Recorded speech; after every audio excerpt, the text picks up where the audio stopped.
ഇപ്പൊ ഇലക്ഷനൊക്കെ കഴിഞ്ഞില്ലേ, ആര് ജയിക്കുന്ന തോന്നുന്നത്? കേരളത്തിൽ പൊതുവെ UDF ആണ്. ഞാൻ UDF ജയിക്കുന്നതാണ് എനിക്ക് തോന്നുന്നത്. LDF വന്നാൽ നന്നായിരിക്കും. LDF എങ്ങനെ നോക്കിയാലും വന്നിട്ട് വലിയ കാര്യമായിരിക്കട്ടെ. UDF ആണെന്നാണ് തോന്നുന്നത്. എനിക്ക് തോന്നുന്നത് കോൺഗ്രസ് ജയിക്കുന്ന. അങ്ങനെയാണെങ്കിൽ UDF ജയിച്ചാൽ ആര് മുഖ്യമന്ത്രിയാവും? VD Satheesan. VD Satheesan. There is no doubt. സംശയമില്ല. ഇപ്പോഴത്തെ കളികൾ കണ്ടിട്ട് ഒന്നും പറയാൻ പറ്റുന്നില്ല. എന്നാലും അർഹത VD സതീശനാണ്. VD സതീശനായിരിക്കും. VD സതീശനായിരിക്കും. പറവൂരത്തെ പറവൂര. ഇപ്പൊ ഇലക്ഷനൊക്കെ കഴിഞ്ഞില്ലേ, ആര് ജയിക്കുന്ന തോന്നുന്നത്? എവിടെ, ഏത് മണ്ഡലം? നമ്മുടെ ഇവിടെ കേരളത്തിൽ പൊതുവെ UDF ആണ്. UDF ജയിക്കാനാണ് സാധ്യത. UDF ജയിച്ചാല് എത്ര സീറ്റ് കിട്ടും? എൻ്റെ ഒരു കണക്കുകൂട്ടൽ പറഞ്ഞാല് ഒരു 78-85 ആണോ? ഉള്ള സാധ്യതയാണ്. അത്രയും അപ്പൊ UDF ജയിച്ചാല് ആരായിരിക്കും മുഖ്യമന്ത്രിയാവുക? സാധ്യത ആർക്കാ? ഇപ്പോഴത്തെ കളികൾ കണ്ടിട്ട് ഒന്നും പറയാൻ പറ്റുന്നില്ല. എന്നാലും അർഹത VD സതീശനാണ്. VD സതീശന്.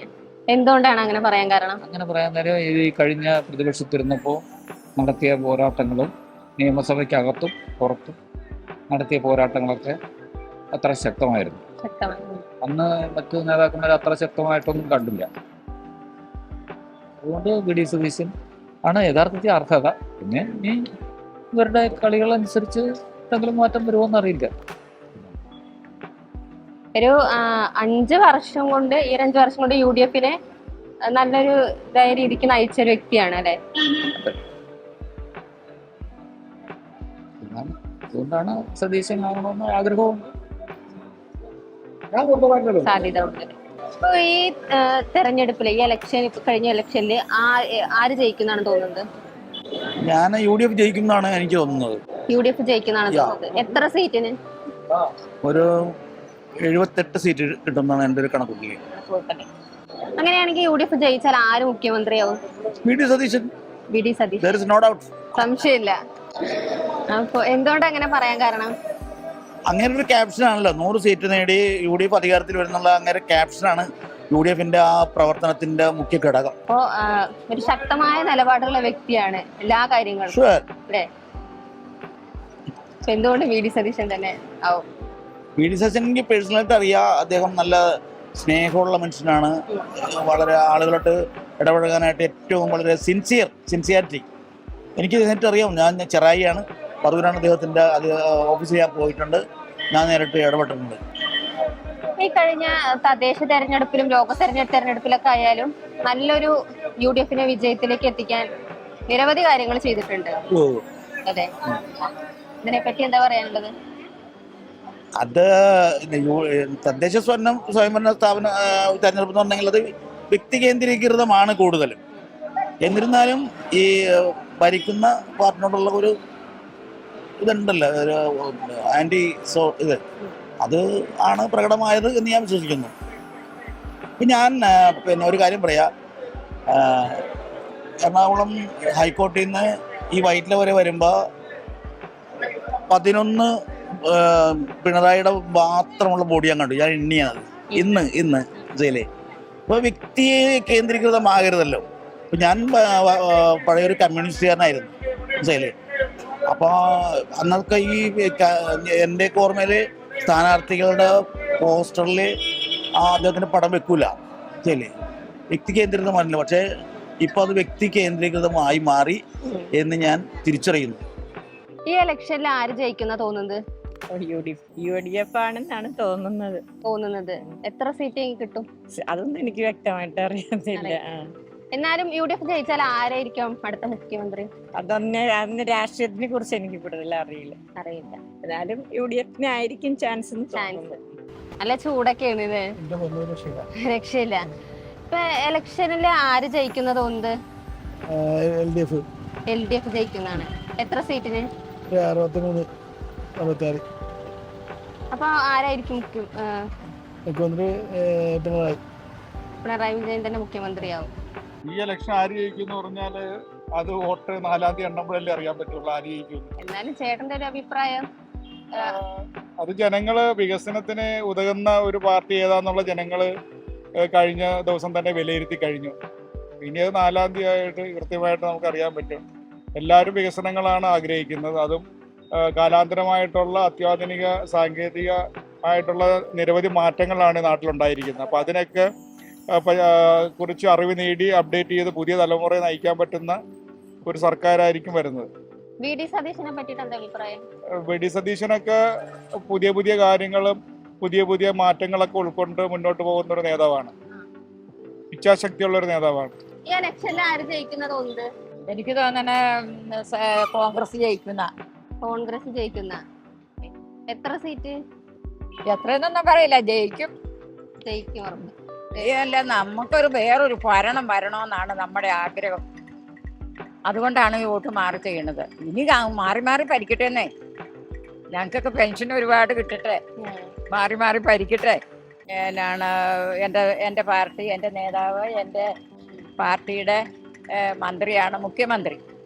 പക്ഷേ പുള്ളി കാരണം ഒരുപാട് എന്നാണ് കൊലയും ആ നവീൻ ബാബുവിനെയൊക്കെ അങ്ങനെയൊക്കെ ഒത്തിരി നല്ലൊരു മനുഷ്യനല്ലേ. അയാളെയൊക്കെ തല്ലി കൊന്നപ്പോൾ പെട്ടിത്തൂക്കിയൊക്കെ സൈഡിൽ നിന്നത് ദിവ്യ എന്ന സ്ത്രീക്ക് വേണ്ടി അനുകൂലമായിട്ട് ഈ മുഖ്യമന്ത്രി ഒന്ന് അങ്ങനെ പറഞ്ഞിരുന്നെങ്കിൽ അത് ചെയ്യരുതെന്ന് പറഞ്ഞാൽ ചെയ്യൂല. ഇതൊക്കെ ഒത്തുകളിയായിരുന്നു. അതെല്ലാം നമ്മൾ 2 പെൺപിള്ളേരല്ലേ അയാൾക്ക്. അയാൾ ആ കുഞ്ഞുങ്ങളുടെയും ആ തള്ളയുടെയും ഒക്കെ ജീവിതം പോയില്ലേ.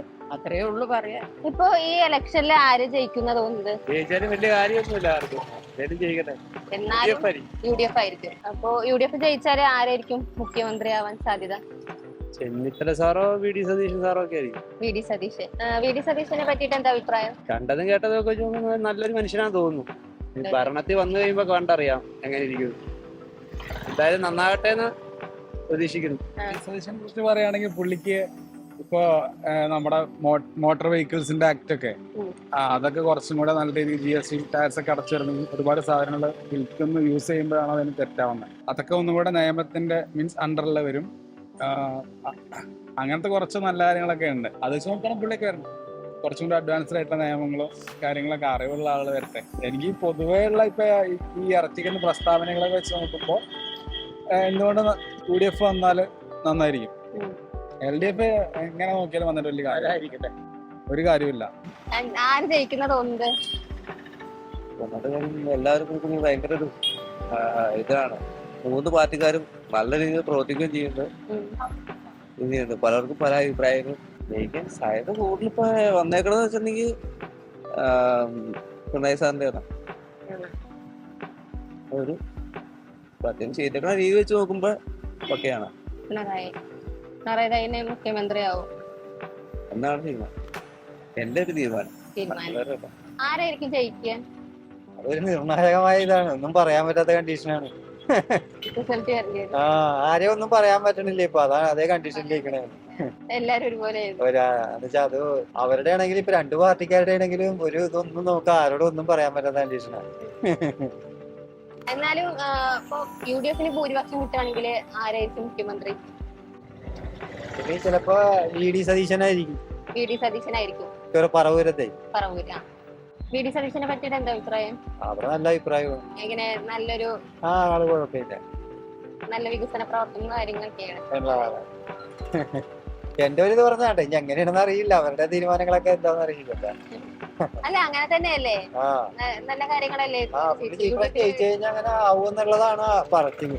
UDF ജയിക്കാൻ വേണ്ടിട്ട് ഈ 5 വർഷം നന്നായി പ്രയത്നിച്ച ആളല്ലേ. അതെ, അതുകൊണ്ട് തൃക്കാക്കര, പുതുപ്പള്ളി അവിടെയൊക്കെ പുള്ളിക്ക് വലിയ കുഴപ്പമില്ല. ഇപ്പൊ ചെയ്ത സർക്കാരിൽ കൂടുതൽ ആരെന്ത് തരുന്നോ അവർക്ക് കൊടുക്കണം തീർച്ചയായിട്ടും. അല്ലെങ്കിൽ അവര് എന്ത് ചെയ്യുമെന്ന് പറഞ്ഞു തരണം. ശരിയാണോ? എനിക്ക് തോന്നിയതാണ്. കാരണം ഇപ്പൊ LDF സർക്കാർ 10 വർഷം ഭരിച്ചു. അവരിത്രയും തന്നു എന്ന് പറയുന്നു. ഇതിൽ കൂടുതൽ അല്ലെങ്കിൽ വരാൻ പോകുന്ന സർക്കാർ എന്ത് തരുന്നു എന്ന് പറഞ്ഞു കഴിഞ്ഞാല് അവരോട് നിൽക്കുക. UDF ഭൂരിപക്ഷം കിട്ടുകയാണെങ്കിൽ ആരായിരിക്കും അടുത്ത മുഖ്യമന്ത്രിയാവും? അവരെന്നെ തീരുമാനിക്കട്ടെ. യൂത്തിന് കൊടുത്താൽ അത്രയും നല്ലത്. എന്നാലും ഇപ്പോ 3 പേര്, KC വേണുഗോപാല്, രമേശ് ചെന്നിത്തല, വി.ഡി. സതീശൻ, ഇവരുടെ പേര് വരുന്നുണ്ട്. ഒന്നുകില് പിന്നെ വി.ഡി. സതീശനോ അല്ലെങ്കിൽ ചെന്നിത്തലയ്ക്ക് കൊടുക്കണം. കാരണം അവരല്ലേ പ്രതിപക്ഷത്ത് നിന്ന് ഇത്രയും ഘോര പ്രസംഗിച്ചുകൊണ്ടിരുന്നത്. അവർക്കല്ലേ ഇനി എന്താ ചെയ്യണമെന്ന് അറിയാൻ പറ്റൂ. വേണുഗോപാൽ വന്നിട്ട് ഇനി തുടങ്ങണ്ടേ എന്താ ചെയ്യേണ്ടതെന്ന്. ഇവർക്കറിയാലോ. ഇപ്പം വി.ഡി. സതീശൻ പ്രതിപക്ഷ നേതാവായിരുന്നു. പ്രതിപക്ഷ നേതാവിനെ അറിയാം എന്തൊക്കെ ചെയ്തിട്ടുണ്ട്, എന്തൊക്കെ കുറവുണ്ടെന്ന്. അപ്പോൾ അയാളെ ആക്കിയാൽ എളുപ്പമുണ്ടാവും. അല്ലെങ്കിൽ ഇനി വേണുഗോപാലിനെ പഠിപ്പിക്കേണ്ടി വരും. അതല്ലേ ശരി. ഇപ്പോഴത്തെ രീതി വെച്ചിപ്പം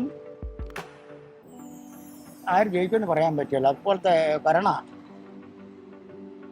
ഇപ്പം 10 വർഷം ഇടതുപക്ഷം ഭരിച്ചുകൊണ്ട് ഇവിടെ സാധാരണ ജനങ്ങൾക്ക് ഒരു നേട്ടമില്ല. കാരണം ഒന്നാമതായിട്ട് ഈ വർഗീയത പറയുന്നതെന്ന് വിചാരിക്കുക, പട്ടികജാതി പട്ടികവർഗ ദുർബല ജനവിഭാഗങ്ങളെ സംബന്ധിച്ചിടത്തോളം അവരുടെ കേന്ദ്ര സർക്കാർ കൊടുക്കുന്ന പണം സംസ്ഥാന ഗവൺമെൻറ് ലാപ്സ് ആക്കിക്കൊണ്ടിരിക്കുക. കാരണം MBBS പഠിക്കുന്നതും അതുപോലെ ഇതര വിദ്യാഭ്യാസ മേഖലയിൽ പഠിപ്പിക്കുന്ന പിള്ളേരുടെ പട്ടികജാതി പട്ടികവർഗ മനഭേദങ്ങൾ താമസിക്കുന്ന ആളുകളെ സംബന്ധിച്ചിടത്തോളം അവർക്ക് വിദ്യാഭ്യാസം ചെയ്യാൻ സാധിക്കുന്നില്ല. അവരും വീണ്ടും ഇവിടുത്തെ ഈ ഒരുപാട് അടിച്ചമർത്തപ്പെട്ട ജനവിഭാഗങ്ങൾ ഇവിടുത്തെ പാടത്തും പറമ്പിലും പണിയെടുക്കുന്ന ഒരു സമൂഹത്തെ വാർത്തെടുക്കാൻ വേണ്ടിയാണ് ഇവിടുത്തെ ഭരണാധികാരി വർഗം. അതായത് പുള്ളി നമ്മുടെ ബഹുമാനപ്പെട്ട മുഖ്യമന്ത്രി ഒരു ഹിന്ദു അല്ലെങ്കിലും ഒരു സവർണ മനോഭാവമായിട്ടൊരു ചിന്തിക്കുന്ന പണ്ടത്തെ ഫ്യൂഡൽ വ്യവസ്ഥിതി ഇങ്ങോട്ട് ചിന്തിക്കുകയാണ്.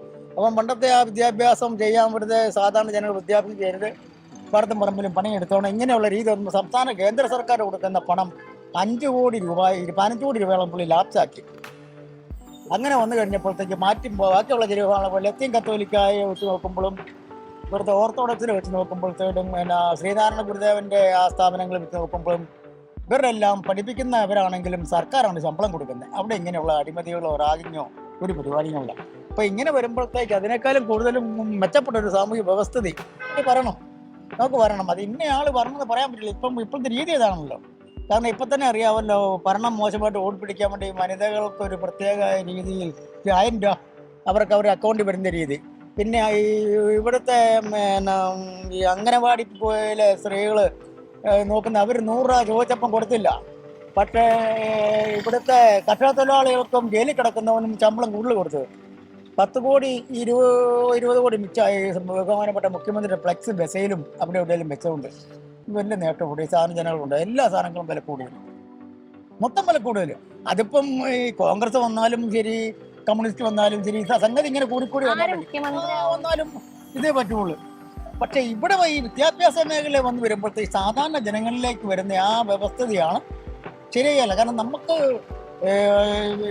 ഒരു പാർട്ടിയോടും പ്രത്യേകിച്ച് താല്പര്യമില്ല.